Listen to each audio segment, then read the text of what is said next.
ಉಡುಪಿ ಭಟ್ಕಳ ತಾಲೂಕಿನಲ್ಲಿ ನಡೆಯುವ ಸುಪ್ರಸಿದ್ಧ ಜಾತ್ರೆಯಾದ ಮಾರಿ ಜಾತ್ರೆ ಜುಲೈ 31ರಿಂದ ಆಗಸ್ಟ್ 1ರವರೆಗೆ ವಿಜೃಂಭಣೆಯಿಂದ ನಡೆಯಲಿದೆ ಎಂದು ದೇವಸ್ಥಾನದ ಆಡಳಿತ ಮಂಡಳಿಯ ಪ್ರಧಾನ ಕಾರ್ಯದರ್ಶಿಗಳಾದ ಶ್ರೀಧರ್ ನಾಯಕ್ ತಿಳಿಸಿದರು. ಭಟ್ಕಳದಲ್ಲಿಂದು ಪತ್ರಿಕಾಗೋಷ್ಠಿಯಲ್ಲಿ ಮಾತನಾಡಿದ ಅವರು, ಅನಾದಿ ಕಾಲದಿಂದಲೂ ನಡೆದು ಬಂದ ಪದ್ಧತಿಯಂತೆ ಈ ವರ್ಷವೂ ಭಟ್ಕಳ ಮಾರಿಜಾತ್ರೆ ನಡೆಯಲಿದೆ. ಜುಲೈ 23 ಮಂಗಳವಾರದಂದು ಮಾರಿಮೂರ್ತಿ ತಯಾರು ಮಾಡಲು ಅವಶ್ಯಕವಿರುವ ಮರವನ್ನು ಗುರುತಿಸಿ ಕಡಿಯಲಾಗುತ್ತದೆ.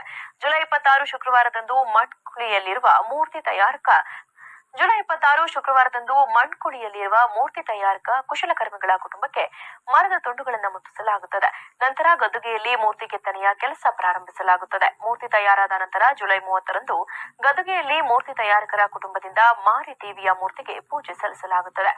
ಜುಲೈ 31ರ ಬೆಳಗ್ಗೆ 5:30ಕ್ಕೆ ಸರಿಯಾಗಿ ಗದ್ದುಗೆಯಿಂದ ಮಾರಿ ಮೂರ್ತಿಯನ್ನ ಮೆರವಣಿಗೆ ಮೂಲಕ ಹೊತ್ತುಕೊಂಡು ಬಂದು ದೇವಸ್ಥಾನದಲ್ಲಿ ಪ್ರತಿಷ್ಠಾಪಿಸಲಾಗುತ್ತದೆ.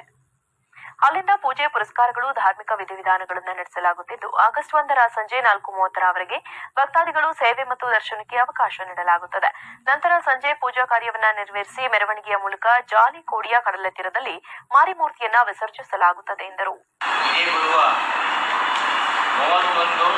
ಜುಲೈ ಮತ್ತು ಆಗಸ್ಟ್ 1ರಂದು ಭಟ್ಕಳದ ಪ್ರಸಿದ್ಧ ಮಾರಿ ಜಾತ್ರೆ ಜರುಗಲಿದೆ.